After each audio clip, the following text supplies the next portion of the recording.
Ladies and gentlemen, good day and welcome to Renaissance Global Limited's earnings conference call. As a reminder, all participant lines will be in the listen-only mode, and there will be an opportunity for you to ask questions after the presentation concludes.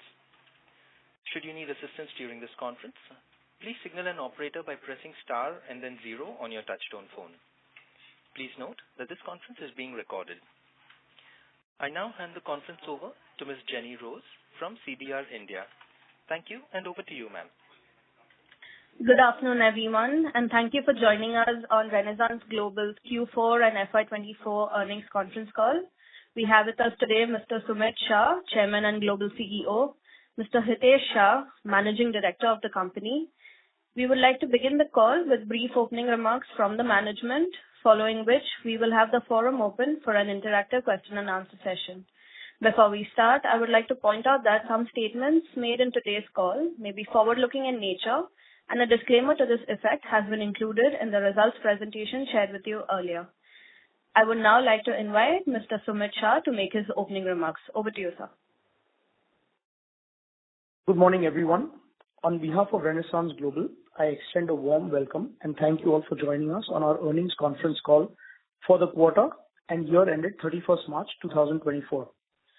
I will initiate the call by taking you through a brief overview of the company's operational and business highlights for the period under review. Post that, Hitesh will give you a rundown of our financial performance. As we reflect on the fiscal year gone by, our core markets continue to witness demand challenges. Despite that, we reported a resilient performance, ending the year with optimism driven by notable success of our high-margin direct-to-consumer business and an uptick in demand sentiment in our markets. Ending the year on a positive note, we have registered an improved performance this quarter with better operating margins. Our D2C vertical is showing promising growth and remains a key focus for future expansion. I would like to highlight that part of our strategic initiatives, we've reorganized our business segments. Our previous structure included divisions such as branded, customer brands, and plain gold segment. However, we have now realigned our focus to emphasize licensed brands, including Disney, Warner Brothers, DC, Star Wars, etc., as distinct from our own brands such as Irasva, Jewel Lily with Clarity. This shift also involves our exit from the plain gold business in the upcoming fiscal. We believe that this decision brings several key advantages. First, it streamlines our operations, enabling a more efficient use of resources and enhancing overall agility. Secondly, it contributes to deleveraging efforts, reducing our debt burden and strengthening our financial position. More importantly, this shift is anticipated to drive margin expansion and improve the return on capital employed and sustain profitability growth for the company. Coming to our segmental performance, our customer brands reported 13% revenue growth year over year this quarter, signaling a positive turnaround in our legacy segment. The EBITDA margin on the segment also improved to 8% in Q4 and 6.2% in FY24. Our licensed brand segment remains steady, achieving revenue of 437 crores in FY24 and 64 crores in Q4, with a notable EBITDA margins of 15.4% and 16.1% respectively. Meanwhile, our direct-to-consumer segment demonstrated revenue growth of 11% and 25% year over year in Q4 and in FY24. With EBITDA margins at around 6% for both the quarter and the year.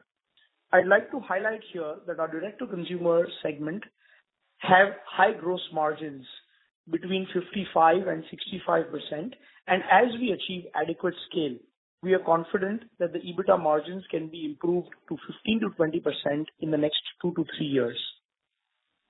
To further strengthen our foothold in the global jewelry branded market industry, we've expanded our license portfolio through strategic partnerships with Warner Brothers, DC, alongside our existing agreements with Enchanted Disney Fine Jewelry, Hallmark, NFL, and Star Wars and Disney Treasures.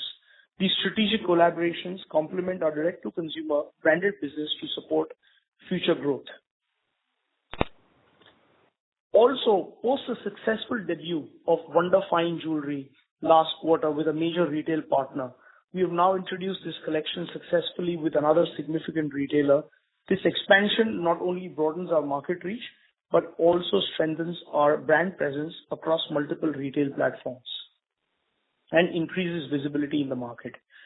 The company was also honored with an award in the jewelry category at the 50th Gem and Jewelry Export Promotion Council Award ceremony. This accolade highlights our consistent performance and excellence in the jewelry industry, reflecting a commitment to quality, innovation, and customer satisfaction. As most of you tracking our industry are aware, a notable trend in the jewelry sector is a growing popularity of lab-grown diamonds. Currently, lab-grown diamonds comprise about 48% of our direct-to-consumer sales, highlighting their increasing demand among end consumers. Additionally, we have started recently expanding the use of lab-grown diamonds in our licensed brands, further enhancing their market presence. We also plan to expand the distribution of lab-grown diamonds to our Iraswa stores in India. With a presence of 4 retail stores, it should give us a toehold in the Indian market to sell lab-grown diamonds as well, increasing the contribution in the coming years. A few years ago, we made the strategic decision not to enter the manufacturing of lab-grown diamonds. This decision has proven prudent given the steep fall in prices due to large number of manufacturers worldwide. Instead, we focused on building brands around customer preferences using lab-grown diamonds. Today, we host a marketplace on our website featuring hundreds of manufacturers and suppliers of lab-grown diamonds, and the platform allows us to offer a diverse range of high-quality products while benefiting from the expertise of our suppliers. While this approach is harder in the long run, we believe truly that building a brand in the long run will be the correct decision and highly accretive to the margins of the company. Looking at our upcoming fiscal year, we are observing significant growth in our factory order book and mark substantial increase of 25 to 30% compared to the previous year. This growth is attributed to our strong expectations from all of our verticals. As a result, we anticipate an overall revenue growth between 10 and 15% for the year in our studded business in FY25, and due to leverage from the business, we expect an approximate 25 to 30% in the profit before tax for the year. The strategic outlook positions us for sustained growth and enhanced financial performance during the coming years. To conclude, we are witnessing demand green shoots across our markets, indicating a positive trend for the future, and we are confident that our strengths in product design, distribution, industry insights, and licensed brands will help us capture long-term growth opportunities in the global branded jewelry sector. Our strategy for the next 2-3 years centers on maximizing the benefits of our strong partnerships with the renowned brands, our distribution network, and the direct-to-consumer capabilities to drive revenue growth and improve margins. On that note, I'd like to hand the call over to Hitesh Shah to discuss our financial performance for the quarter and for the year. Thank you, Sumit. Good afternoon, everyone. We have reported a resilient performance during the year gone by, supported by our branded jewelry segment, as well as a solid contribution from our direct-to-consumer business. In Q4 of FY24, our total income grew 7.5% at rupees 540 crores as compared to rupees 501 crores in Q4 of FY23. For the full year FY24, our total income stood at rupees 2,117 crores as compared to rupees 2,243 crores in FY23. On the profitability front, EBITDA grew 18.5% to rupees 45.1 crores in Q4 of FY24, and for the full year FY24, it came in flat at rupees 168 crores, translating into margins of 8.4% and 7.9% respectively. During the period, our margins rebounded, and we expect revenue to trend upward in the coming quarters. In Q4 of FY24, profit after tax came in at rupees 21 crores versus rupees 19.7 crores in the corresponding quarter last year. while for the full year FY24, profit after tax stood at rupees 73.6 crores against rupees 87.3 crores in FY23. Profitability was aided by improved contributions from our high-margin areas of branded jewelry, primarily our direct-to-consumer business. As Sumit mentioned earlier, our business has been strategically recategorized into direct-to-consumer of our own brands and licensed brands, where we hold licenses for designing, manufacturing, and distributing jewelry via the B2B channels as well as our own websites. Our direct-to-consumer India brand, Iraswa, with 4 stores in Mumbai, Ahmedabad, and Hyderabad, achieved FY24 revenues of rupees 22 crores with a 3-year CAGR of 50%. Our US brands clocked FY24 revenues of rupees 165 crores with a 3-year compounded growth of 93%, reflecting our successful strategy and robust market expansion. In Q4 and for the full year FY24, our licensed brands business maintained a stable revenue of rupees 64.3 crores and rupees 437 crores respectively, supported by a steady flow of orders from retail partners as well as our own websites, with an improved EBITDA margin of 16.1 and 15.4% respectively. While our direct-to-consumer owned brands business saw revenue increase of 24.5%, reaching 187 crores in FY24, with an EBITDA margin of 6%.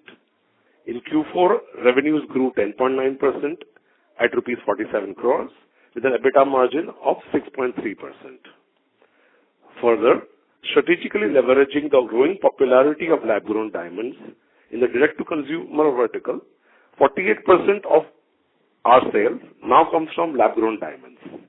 This underscores their increasing preference among customers, particularly due to their significant price advantage over natural diamonds. For FY24, our studded jewelry business accounted for 88% of revenue, of which branded jewelry contributed 33%. Lastly, in terms of our balance sheet, our net debt to equity ratio stands healthy at 0.28 as on March 24. Our total net debt stands at rupees 322 crores, and our cash and bank balances and current investments stand at a healthy 188 crores. We have generated a robust free cash flow of rupees 431 crores over the past 5 years. Current inventory levels are elevated due to a strong order book at the factory level, which should support significant revenue growth in FY25. In conclusion, we have maintained a consistent performance despite challenging conditions. With our robust balance sheet, we are well equipped to navigate these adversities and anticipate even stronger outcomes in the upcoming fiscal year. On that note, I would now request the moderator to open the forum for any questions or suggestions that you may have. Thank you. Thank you very much. We will now begin the question and answer session. Anyone who wishes to ask a question may press star and 1 on their touchtone telephone. If you wish to withdraw yourself from the question queue, you may press star and 2. Participants are requested to please use handsets while asking a question. Ladies and gentlemen, we will now wait for a moment while the question queue assembles.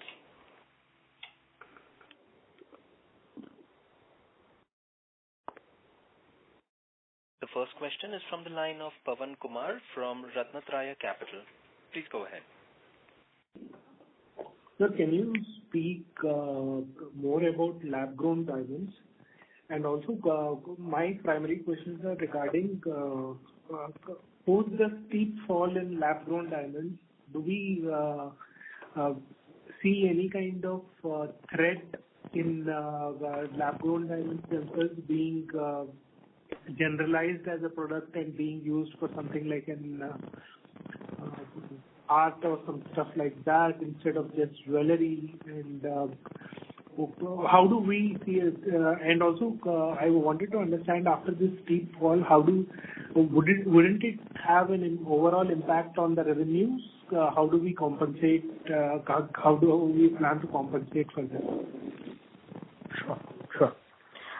So, there has been significant price correction with lab-grown diamonds, and hence, our decision strategically not to enter the manufacturing or hold inventory on the lab-grown side significantly, has kind of proven to be prudent. In general, I think despite a fall in the prices of lab-grown diamonds, we have not seen an impact in consumption or demand for lab-grown diamonds.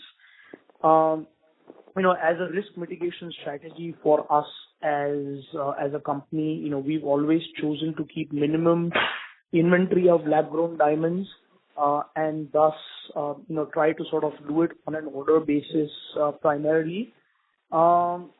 Currently, we're not seeing too many use cases yet outside of jewelry for lab-grown diamonds. However, with prices falling, I think that there could be an expansion in use cases of lab-grown diamonds because, consumers have clearly demonstrated that there is a demand for it because most stones are almost close to perfect. And the cost to make stones bigger is not exponentially high as they are in the case of natural diamonds. So the design sensibility around lab-grown diamonds is shifting as compared to natural diamonds, and I think this calls for possible newer use cases in the future. We haven't seen anything meaningful yet. Right. Okay. And how about so are we saying whatever sales drop we will see from the decline in value of I am just thinking about it this way. Let's say we did 100 rupees of sales last year, and let's say the prices have fallen by, let's say, 60, and now we are doing 40.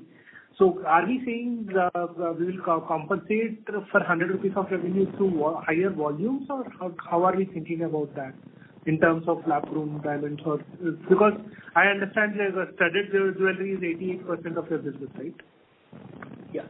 So I think one is obviously for us, lab-grown diamond primarily impacts our direct-to-consumer segment because in the B2B segment, as of now, it's a lower percentage in terms of total volume. So as the cost of lab-grown diamonds have gone down, we are not seeing decline in number one in retail prices to the same magnitude. So this has led to margin expansion and expansion of gross margins in our direct-to-consumer business. And number two, gold is also a significant component of the cost in studded jewelry since we don't sell just a commodity of lab-grown diamonds. So, I would say that on a blended basis, the realization decline has not been meaningful. And in our direct-to-consumer businesses, we have not seen any reduction in average order value. In fact, our average order value in our direct-to-consumer lab-grown business has remained consistent over the past few years, which means consumers have upgraded to slightly bigger stones and to better qualities. Most of lab-grown diamonds are sold in engagement rings, and consumers come with a budget to spend on an average on our websites around $3,000 for an engagement ring, and we've not seen that average order value go down. So it's a combination of multiple factors where a consumer comes with a budget, and they're generally upgrading to higher quality and better stones at the $3,000 budget. Okay. So basically, our argument right now is we have not seen such an steep price drop on the retail side as of now. That's right. Okay. On the gold business, I would have assumed since there the pricing is much more stable, we would have wanted to grow that business, but I understand you are planning for an exit strategy. So what is the reasoning behind that?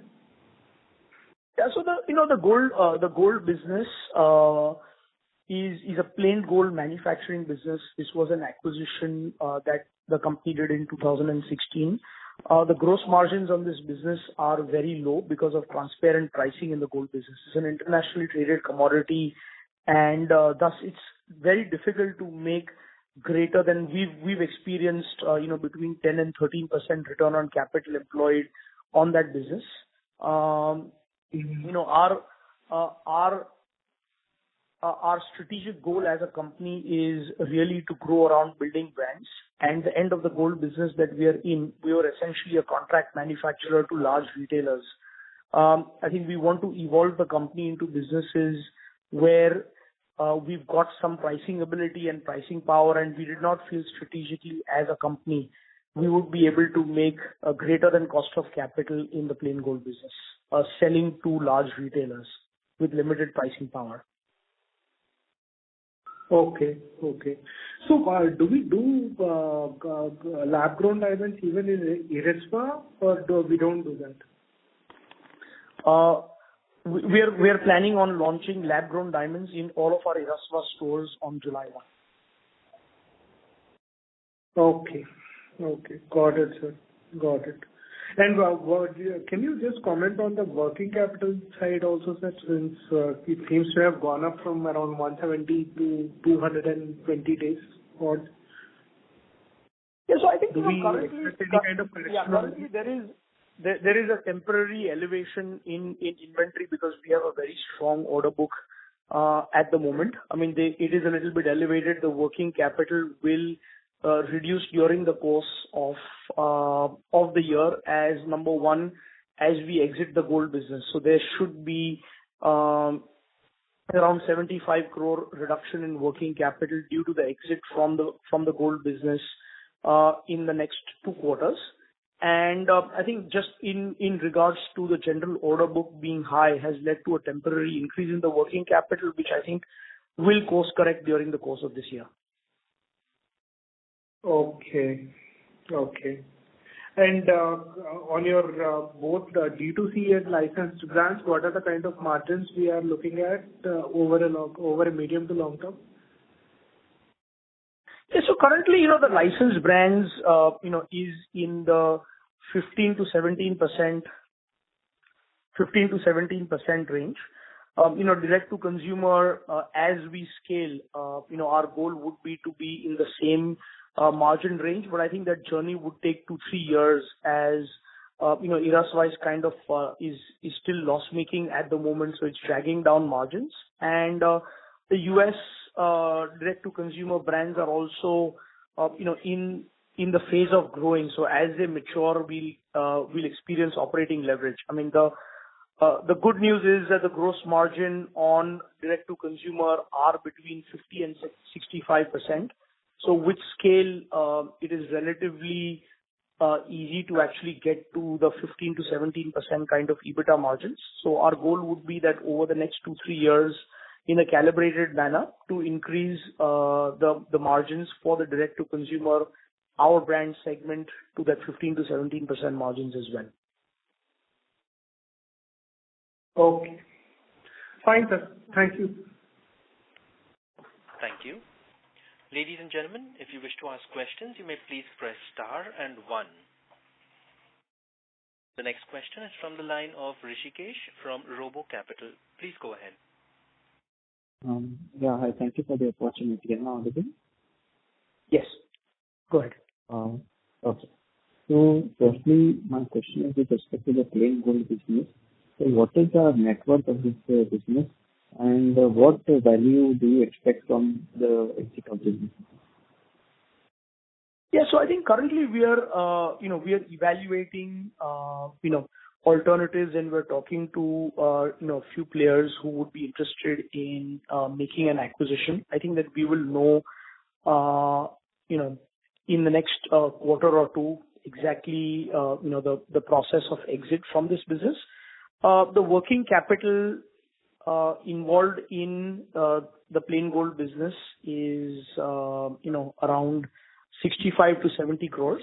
And, in addition to that, there will be fixed assets of 15 to 20 crores in the business. I think, the price at which we are able to sell, I think we'll know only closer to time as the negotiations sort of reach the final stages. So I think that there is around 75 crores invested in the business in terms of capital, which over the next 6 months we expect to, be able to fully exit. Okay. And opposed to exit the plain gold business, what would be the ROE profile for our company for the remaining businesses? So I think that, the ROE profile in the last couple of years, as we've experienced, sales declines, has worsened. However, our expectation would be that in the next 2 years, we'd like to be in that 15%-20% kind of return on equity range, and we will keep refining our business strategy in order to get to, that 17%-18% over that time period. And I think the couple of areas where increased profitability will help is, one is exit from the plain gold business, and number two would be the improved profitability of our direct-to-consumer brands. As over the last few years, we've made significant investments in our own brands, and the business has only become profitable, as you see in the current year and marginally in the previous year. So as those businesses reach scale, we expect to get to our return on equity targets. Okay. And so for FY25 and FY26 as well, what is our revenue growth guidance and EBITDA margin guidance, if you could share, please? So I think that, in our current, outlook, we've guided for, X of the plain gold jewelry business, between 10 and 15% growth in revenue and 25%-30% increase in profit before tax for the current year. I think it's a little bit soon to talk about FY26, but we are seeing a lot of demand green shoots in our business in terms of recovery in the U.S. markets, with inflation now moderating and lab-grown diamonds gaining increase in popularity. So we're focusing on these growth areas of lab-grown diamonds. We see a lot of potential in the India business as well. So I think that, over the course of the next 2-3 years, our aspiration would definitely be to get to double-digit EBITDA margins. I think it's going to be a journey to get there. And, we've presented sort of the matrix within the three businesses in terms of what's dragging down our EBITDA margins and where we need to focus on in order to get the sum of the parts margins to double-digit numbers. We have the licensed brand segment, which is already at a 15-16% margins, and we believe that the direct-to-consumer businesses should also get to those kinds of margins in the years to come. And, we're looking at sort of cost optimizations within the customer brand segment in order to improve margins there as well. So, I think with the scale that we've reached, I think that, it's possible now to optimize costs to get to significantly higher margins from where we are today. Okay. And just one more question. But the tax rate looks very less. Sorry to interrupt, Rishikesh, but you are not clear at the moment, sir. You sound muffled as well as the line is breaking up in between. Am I audible to you now? This is much better, sir. Please Yes. go ahead. Yes. Okay. My question was on the tax rate. Our tax rate for this quarter is very less. So, what tax rate would we be in FY25 and FY26? So I think our annual tax rate, ends up being in the 15%-20% range. I think that, there are, quarterly variances, but I would say that, on an average, the tax rate would be in that 15%-20% range going forward. Oh, got it. Thank you. Thank you. Ladies and gentlemen, if you wish to ask questions, you may please press star and 1.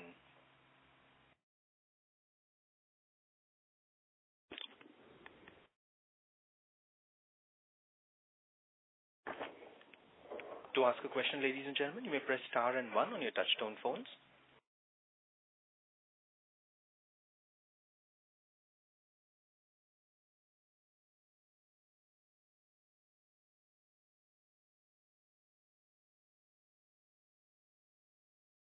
We have the next question from the line of Ashish Shah from Centrum PMS. Please go ahead. Hi, Sumit. Am I audible? Yes, go ahead, Ashish. What implications do you see of this winding up of this gold business in terms of you see any write-offs, some capital provisions you might have to do because of that? No, currently at the moment, we don't anticipate any write-downs on anticipation of exit from the gold business. Current expectation, would be that we should be able to recover capital invested from the business. So that's currently we're in early stages of discussions with potential buyers. So I don't have too much further information to share, but our current expectation is because the primary investments are working capital, which is primarily gold, on which there should not be any write-downs, and the other investments are really only 15 crores, and which is also primarily in real estate. So currently, based on our expectations, we don't expect any write-downs due to the exit from the gold business. Okay, that's helpful. Can you talk a little bit about Iraswa, like for the year ahead, a couple of years, like what plans have we now formed up in terms of new store openings and? Sure. So, currently we are opening our fifth store on June 18th in Mumbai, and I think that the current plan with Iraswa involves introduction of lab-grown diamonds into all of the stores, which will help the blended margin of the Iraswa business to increase meaningfully. We are going to monitor turn to profitability for Iraswa in the current year and then plan any further store expansions. Currently, we have no further store expansions planned, and we believe that the current 5 stores, and we plan to shut down the store in South Bombay, Hughes Road, simultaneously with the opening of the Bandra store. So the network for Iraswa will be 4 stores, and we believe that the business should be at least 50% higher than what it was last year in the current year. But I think our expectation would be to get as close to profitability as possible before expanding the network base. So I think with the introduction of lab-grown diamonds and the weighted average margin going up, the current business plan is for a 50% increase in revenues this year with expectation of close to break even or slight profitability, based on which we will increase the store network in the following year. Okay, and has your has our traditional B2B business, you spoke about some green shoots. As you go back in time, typically when the US economy stages a recovery, is it too early to say that we are on a growth path now? Would you hazard a guess that looks like that 2-3 years out also growth is looking up? Yeah, so I would say that in July of 22, as inflation hit that 8-9% number in the US, most discretionary products in the US definitely saw a drop in demand. I think with inflation coming down, we are seeing strong green shoots of demand recovery in the US, and which is indicated by our factory order book, which as of April 1 was about 25% higher than what it was 1 year ago. So I think we're currently cautiously optimistic about a recovery in demand, and sort of this shift to lab-grown diamonds is also helping increase overall consumption. So we are quite hopeful that we should see sort of growth in the coming years and some demand stabilization now. I think after an 18-month period where the economy went through, especially discretionary categories, went through subdued demand patterns. And a couple of things on your US brands, the way we now report that under our new disclosure norms, you see them reverting back to high double-digit growth, right? Absolutely right. I think that what we've done on the US brands front, we've increased gross margins significantly, due to which in Q4, and we were in the middle of transitioning our digital marketing agency. Growth moderate a bit, but our expectations would definitely be that we would continue with high double-digit growth for the US brand segment for the coming year. Okay. And just a bit on the margin profile of US brands. I think you did mention last quarter that you all took meaningful price hikes, right? I think over there. That's right. Yet, in terms of the EBITDA margin, hasn't really doesn't seem like that's gone up for the US brands. Yeah. So I think that it will show up in the coming years. I think that this quarter we've sort of changed our digital marketing agency, due to which there were some marketing inefficiencies. So a large part of cost is customer acquisition costs.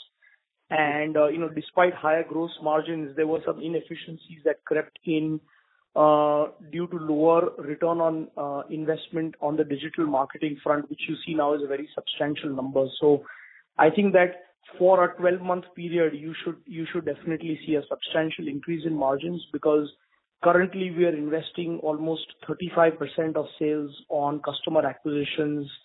And any small inefficiency there can have an impact in margins, but over time, as we see a higher customer repeat rate, the plan would be to reduce spends on customer acquisition costs and thus improve margins. Okay. And the way you've thought about like restructuring a business, essentially what drove winding off the gold business seems like ROC was the prime consideration. Any other thoughts which could improve this ROC, like over the next 12 months, 18 months, which could be any low-hanging fruits that you can think of? Yeah. So I think that if we were to look at the three remaining segments, customer brands, licensed brands, and our brands. On the customer brand segment, I think ROC will improve with operating leverage. We've seen that for the last 2 years, our EBITDA margins have gone from 7.5% to 6% over the course of 2 years due to operating deleverage. We expect with recovery in demand, those margins could go up. On the licensed brands front, I think it will be business as usual. I think that the ROC is already very healthy on the licensed brands front. And on the direct to consumer brands, I think that with scale, there's going to be significant operating leverage on the US brands. And on the India front, I think we think that the introduction of lab-grown diamonds, whose gross margins are significantly higher than natural diamonds, will help improve profitability and thus ROE, ROC profiles. So I think in general, increase in profitability in each of the segments has different vectors which will impact it. And I think that we're working on all three fronts: customer brands, US brands, as well as Iraswa, to help improve the profitability and the return on capital employed. Okay, Sumit, one last question on your licensed brand business. Anything else in the pipeline that you would want to share with us? So we recently have are in the process of testing the Barbie collection with one of our large retail partners. We've seen some test results from Mother's Day. We are yet to fully evaluate how meaningful that will be. But currently, that's sort of the new license that we've launched and working on after Wonder Fine Jewelry. So I think that depending on the success of that, we should see some healthy growth. We're also in the process of introducing lab-grown diamonds in all of our licensed brands as well. So that should be kind of another growth driver for the licensed brand business. So currently, the entire licensed brand, the B2B portion is all non-LGD? Yes, that's right. Okay, Sumit, thank you very much and all the best. Thank you. Thank you. Participants, to ask a question, you may press star and 1.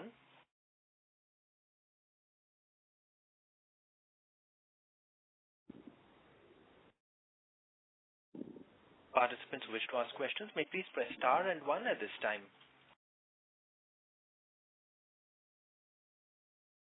The next question is from the line of Chirag V from Budrani Finance. Please go ahead. Sir, post your selling of the plain gold business, where do you think the inventory and the working capital days will be? So I think the inventory will the direct impact of this business, obviously there will be puts and takes and depending on the working capital in the plain gold business. But net there is around 70 crores of working capital invested in the plain gold business, which should get released in the next 6 months as we exit that business. Okay, sir. Thank you. Thank you. Ladies and gentlemen, you may press star and 1 to ask a question.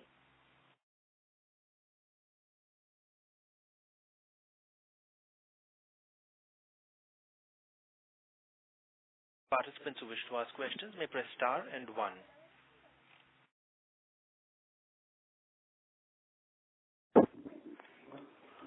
We have the next question from the line of Rishikesh from Robo Capital. Please go ahead.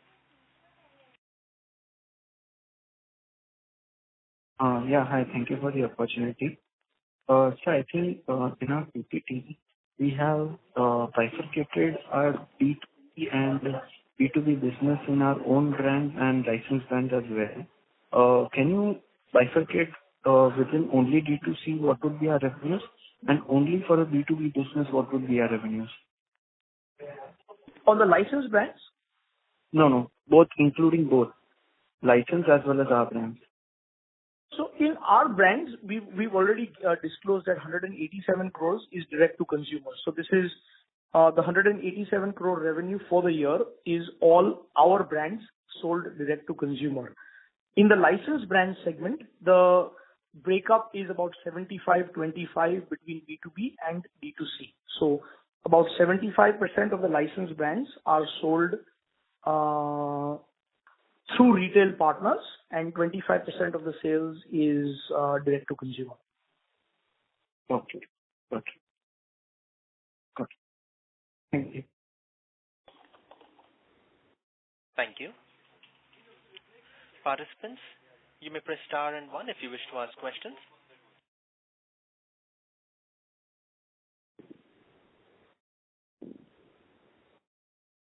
As we have no further questions, I would now like to hand the conference over to the management for closing comments. Over to you, sir. Thank you. Hopefully, we've been able to answer all your questions. Should you need any further clarifications, please feel to contact our investor relations team or CDR India. And thank you very much. Thank you. Thank you. On behalf of Renaissance Global Limited, that concludes this conference. Thank you all for joining us. You may now disconnect your lines.